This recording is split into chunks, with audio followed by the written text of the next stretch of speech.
নমস্কার। আজকে আমার নিবেদন নেমন্তন্ন, কবি অন্নদাশঙ্কর রায়।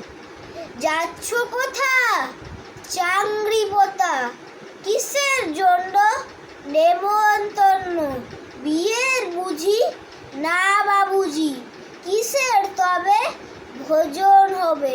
শুধুই ভজন, প্রসাদ ভোজন। কেমন প্রসাদ? যা খেতে সাথ। কি খেতে চাও? ছানার পোলাও। ইচ্ছে কি আর সর পুরিয়ার, আহ কি আয়েস, রাবড়ি পায়েস।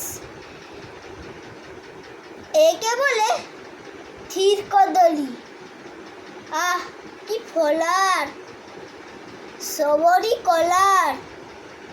এবার থামো, ফজলি আমো। আমিও যাই না মশাই। নমস্কার।